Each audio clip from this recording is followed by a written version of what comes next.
Bapak, Ibu, Saudara, serta anak-anak yang terkasih di dalam nama Tuhan Yesus Kristus, selamat bertemu kembali pada saat ini dalam ibadah Petuwen Brayat, walaupun masih kita lakukan di rumah kita masing-masing.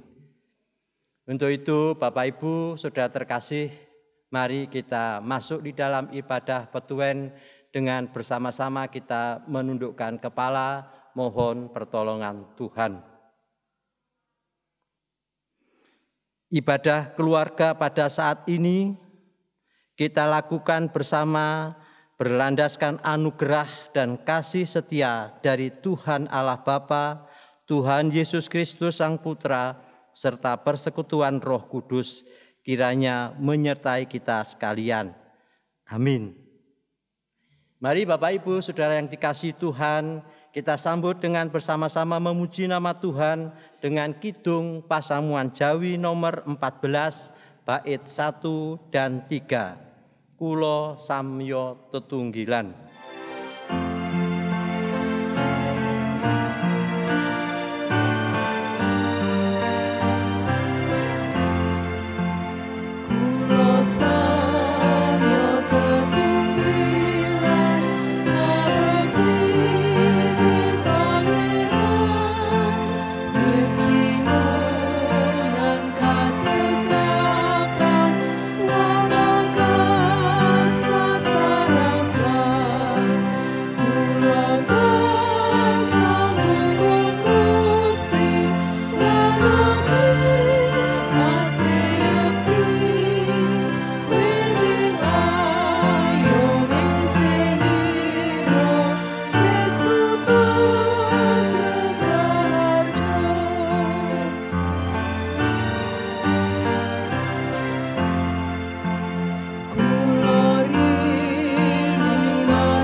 Bapak, Ibu, Saudara yang terkasih, sebelum kita membaca dan merenungkan sebagian firman Tuhan, mari kita berdoa mohon pimpinan dan tuntunan dari Tuhan.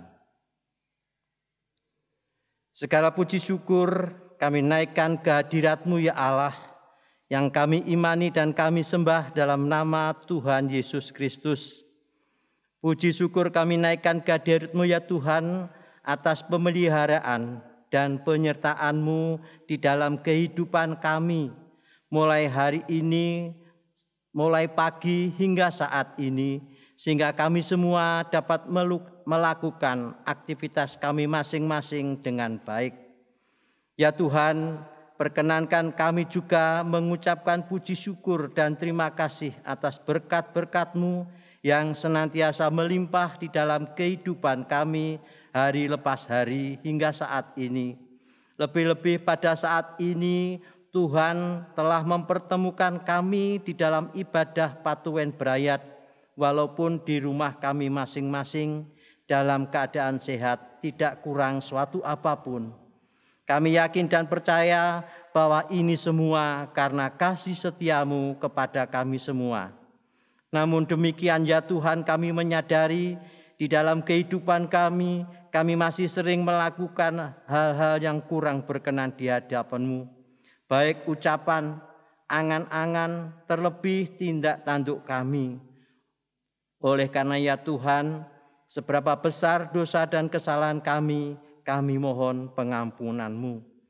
Ya Tuhan, perkenankan kami pada saat ini bersama-sama akan membaca dan menggeluti sebagian firman-Mu.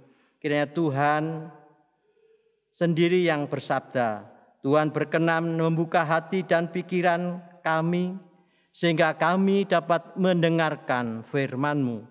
Terlebih bisa kami lakukan di dalam kehidupan kami hari lepas hari. Jauhkanlah roh kegelapan dari ruangan rumah kami masing-masing, sehingga hanya firman-Mu yang bisa kami dengarkan. Kepada hamba-Mu yang akan menyampaikan firman-Mu, Tuhan berkenan memberikan kekuatan, memberikan kemampuan dan kebijaksanaan, serta Roh-Mu yang kudus yang memimpin, sehingga apa yang akan disampaikan hanya sabda dari Tuhan sendiri. Ya Tuhan, kami menyerahkan ibadah keluarga saat ini mulai dari awal, pertengahan sampai akhirnya nanti ke tangan kuasa-Mu, sehingga boleh berjalan dengan baik seturut kehendak-Mu.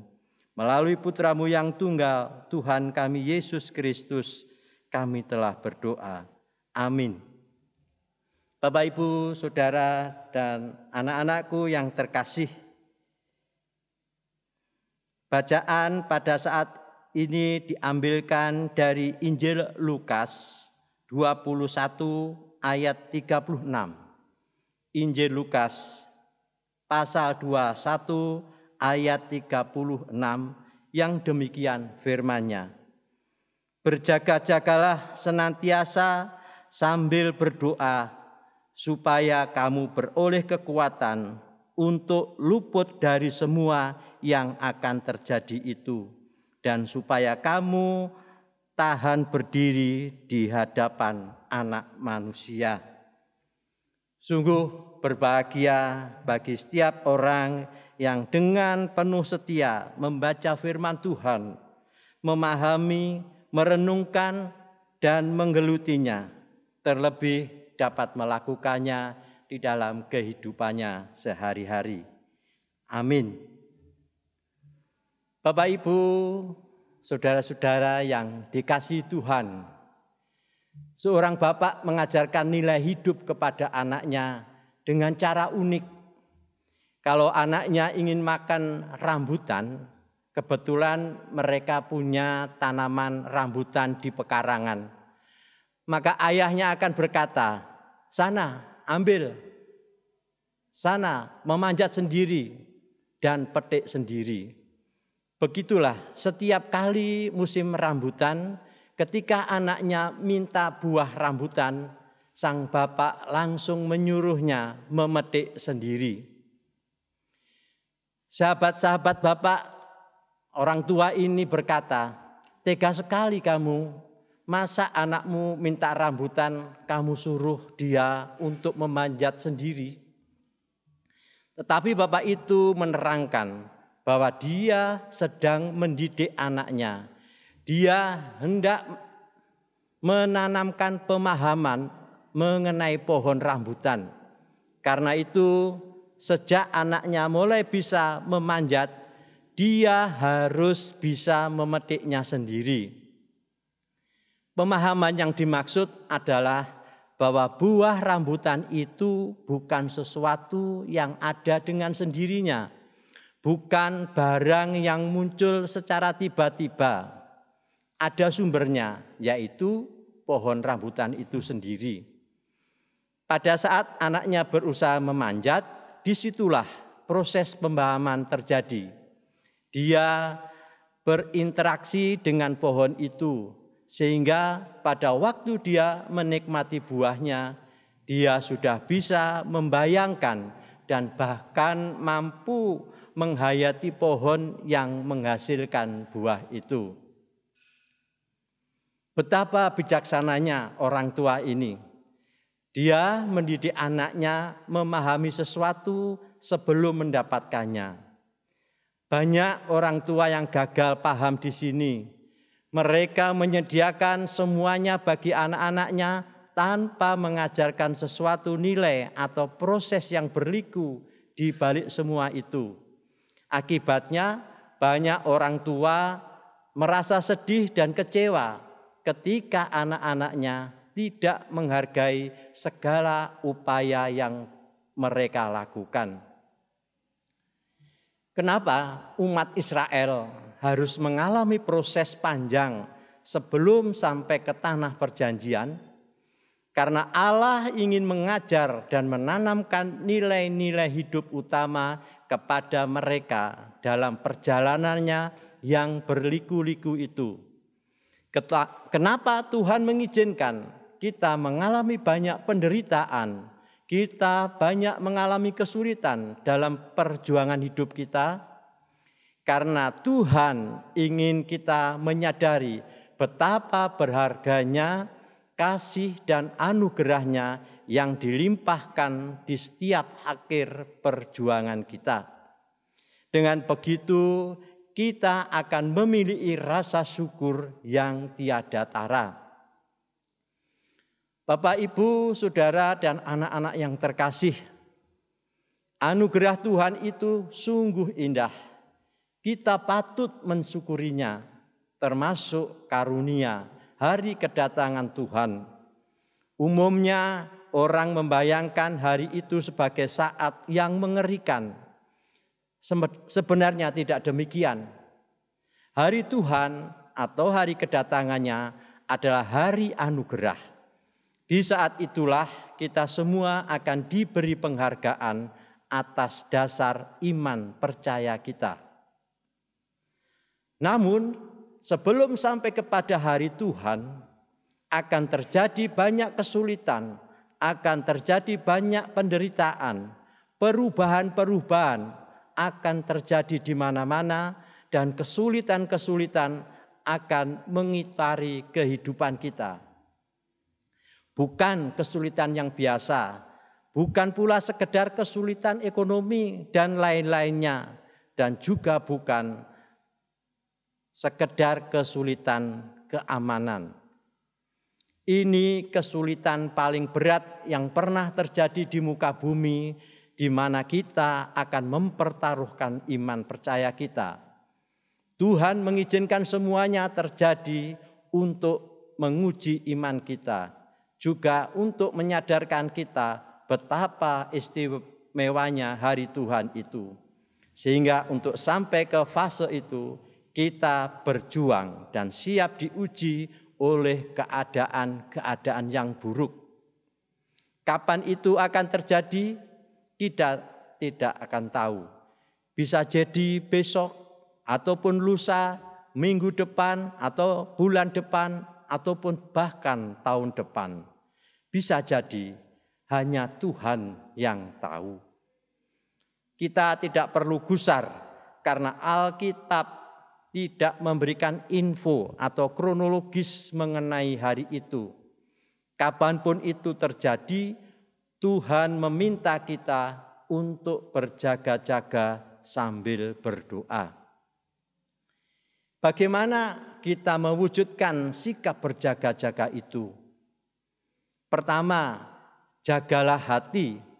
Seperti dikatakan di dalam Amsal pasal 4 ayat 23, jagalah hatimu dengan segala kewaspadaan, karena dari situlah terpancar kehidupan.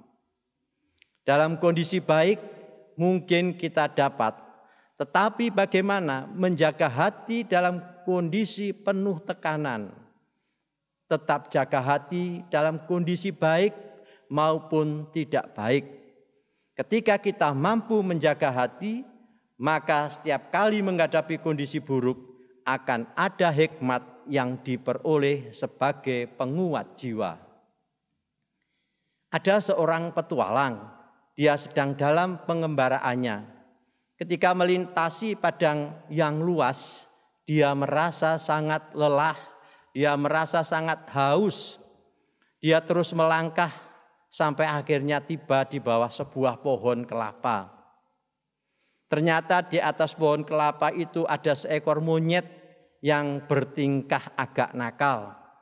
Sang monyet meraih sebuah buah kelapa lalu menjatuhkannya dan menimpa kaki si pengembara itu. Orang itu menjerit kesakitan lalu menatap ke atas dan berteriak, "Hei, monyet sialan, kurang ajar." Dia begitu emosinya karena sudah merasa kehausan ditimpa buah kelapa pula. Dia ingin sekali menghabisi monyet tersebut. Dia berusaha memanjat namun sia-sia. Usaha yang lain pun gagal. Akhirnya dia jatuh lemas dan meninggal. Sementara monyet terkekeh-kekeh kegirangan. Tidak lama kemudian lewat juga petualang yang kedua. Dia juga melewati padang luas dan menjadi begitu hausnya. Tiba di bawah pohon kelapa yang sama, monyet di atas yang nakal itu melihat ada orang di bawah. Segera mengambil buah kelapa dan menjatuhkannya. Sang petualang menjerit kesakitan karena kakinya tertimpa buah kelapa.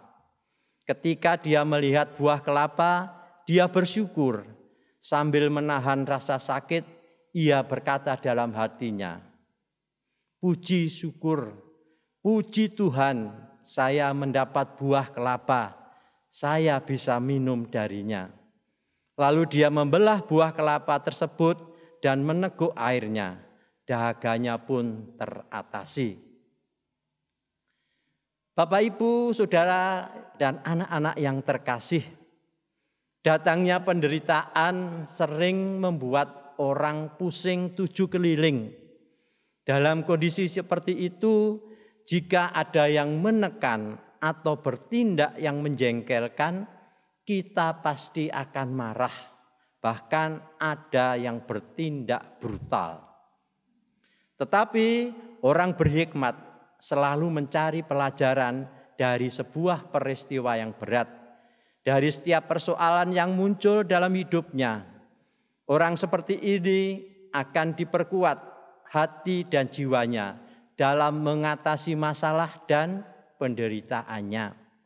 Karena itu, dalam keadaan yang bagaimanapun juga, sulit dan buruk sekalipun, tetap jaga hati kita. Kemudian yang kedua, seperti dikatakan di dalam Lukas 21 ayat 34. Jagalah dirimu supaya hatimu jangan syarat oleh pesta pora dan kemabukan serta kepentingan-kepentingan duniawi, dan supaya hari Tuhan jangan datang dengan tiba-tiba jatuh ke atas dirimu seperti suatu jerat. Kita berharap bahwa selaku umat Tuhan, kelak kita menjadi insan-insan yang bijaksana. Seperti 5 perempuan bijak dalam Matius 25 ayat 1 sampai dengan 13. Jangan seperti 5 perempuan bodoh, karena mereka tidak berjaga-jaga, mereka tidak waspada. Lampu mereka kehabisan minyak dan akhirnya padam. Dan ada orang Kristen yang berpikir seperti itu. Kita sudah ditebus, jadi 100% kita selamat. Apapun yang akan terjadi, pasti kita selamat. Pandangan seperti itu sekilas tampak benar, tetapi sebenarnya menyesatkan kita. Bersyukur bahwa kita sudah ditebus, tetapi itu tidak membuat kita otomatis selamat, sebab anugerah penebusan itu harus diperjuangkan melalui kesetiaan menjalankan kehendak Tuhan. Selama hidup di dunia ini, kita harus membuktikan nilai iman kita kepada sesama kita. Ini tidak mudah, apalagi di dalam konteks kehidupan kita yang luas dan majemuk. Sekarang ini tantangannya besar. Memang kita akan diselamatkan. Betul. Tetapi jika Anak Manusia datang, apakah akan mendapat iman di bumi? Dalam Lukas pasal 18 ayat 8. Kuncinya adalah iman yang dilakoni dalam kesungguhan dan kesetiaan. Kita sudah ditebus, benar. Tetapi apakah kita sungguh-sungguh mengimaninya dengan cara hidup yang benar di hadapan Tuhan? Mari kita merenungkannya. Ketiga, janganlah kita dikuasai oleh nafsu duniawi. Banyak orang karena nafsu duniawinya memburu harta dan tidak pernah merasa cukup. Harta duniawi itu tidak akan pernah memuaskan kita. Sebenarnya segala sesuatu yang dari dunia ini tidak akan pernah memuaskan kita. Makin dikejar, makin terasa kurang. Karenanya kalahkan dan atasi kegemaran-kegemaran duniawi. Semua pencarian kita akan hal-hal duniawi hanya akan berakhir pada kepayahan dan keletihan. Berdoalah seperti yang diajarkan Tuhan Yesus. Berikanlah kami pada hari ini makanan kami yang secukupnya. Tuhan pun akan memenuhinya.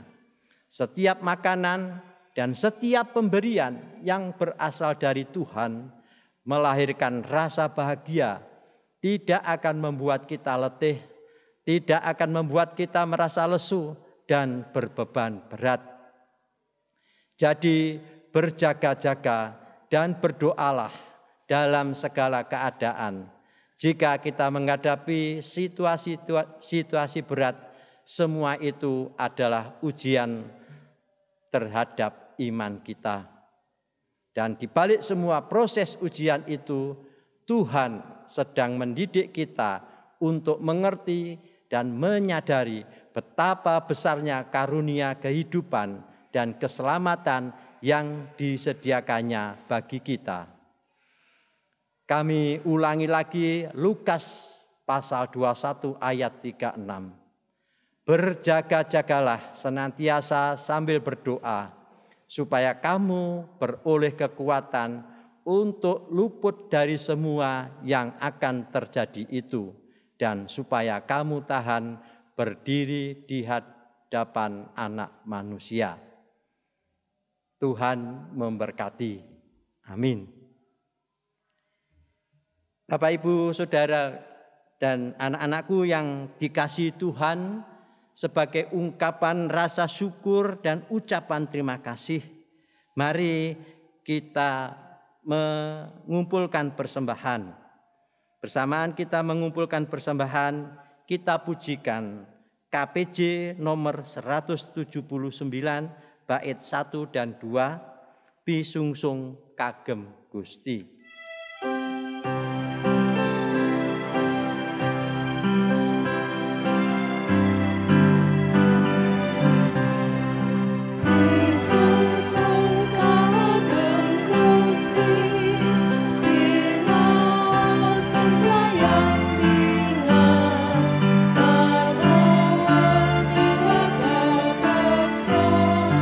Bungkan di ikhlas sing mana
Bapak, Ibu, Saudara yang dikasihi, mari kita masuk dalam doa syafaat.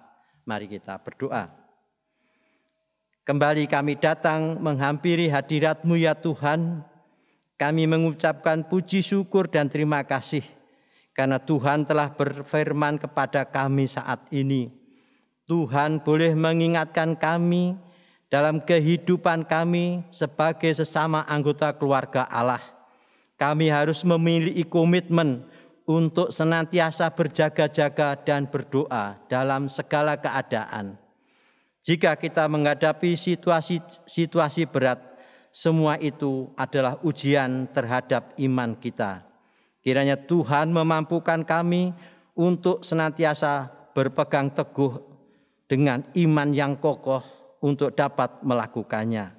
Kiranya firman-Mu ini boleh menambah kekuatan iman percaya kami, terlebih boleh kami lakukan di dalam kehidupan kami sehari-hari. Ya Tuhan, perkenankan kami pada saat ini menyampaikan doa syafaat kami. Kami berdoa khususnya bagi Bapak, Ibu, Saudara yang saat ini sedang menderita sakit atau lemah tubuh, baik yang sakit di rumah sakit ataupun di rumah masing-masing, yang tidak dapat kami sebutkan satu persatu.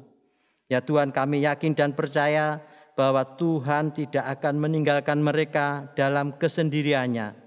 Akan tetapi Tuhan senantiasa memberikan kekuatan dan penghiburan di dalam kelemahan tubuh mereka. Kiranya segala upaya yang dilakukan untuk menjadikan sarana kesembuhan bagi saudara-saudara yang kami sakit ini, Tuhan berkati.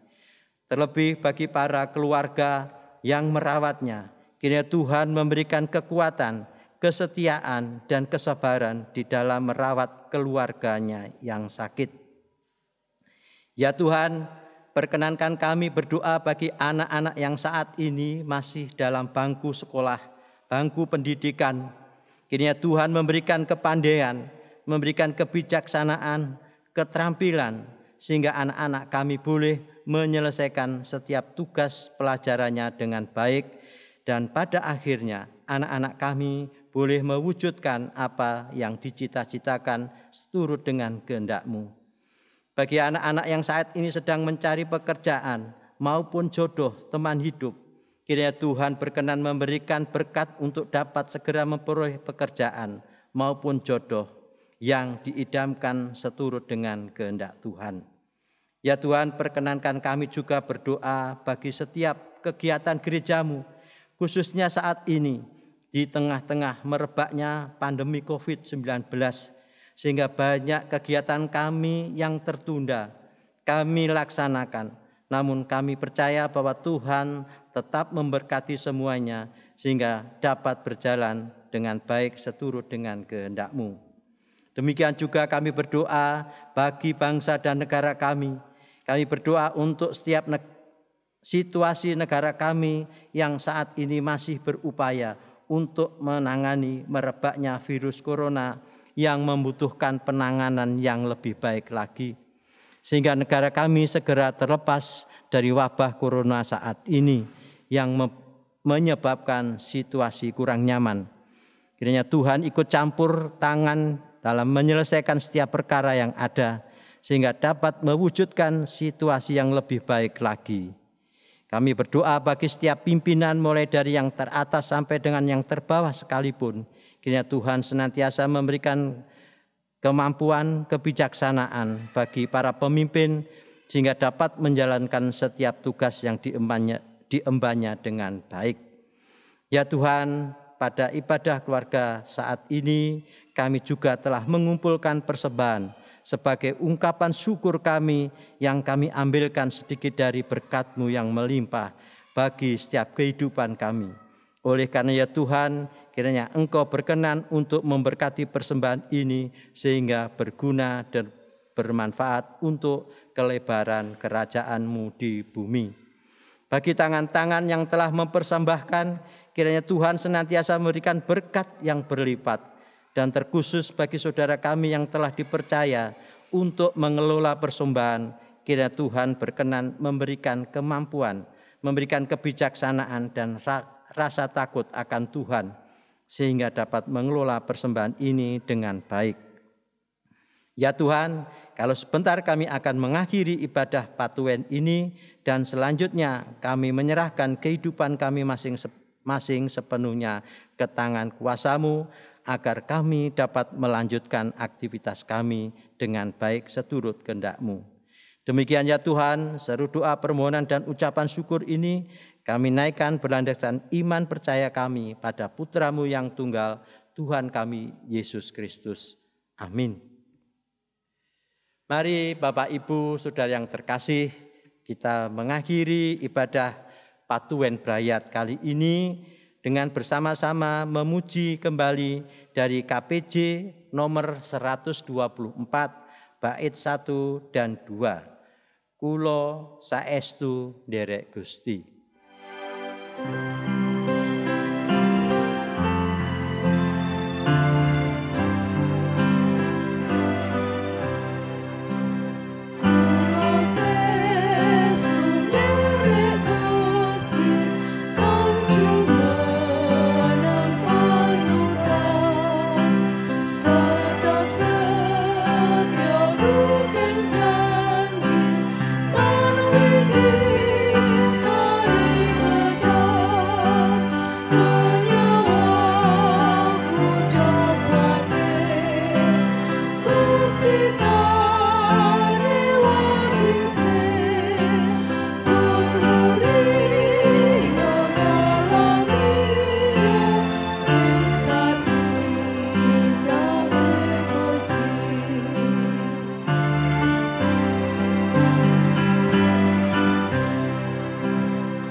Bapak Ibu, mari kita tundukkan kepala, kita mohon berkat.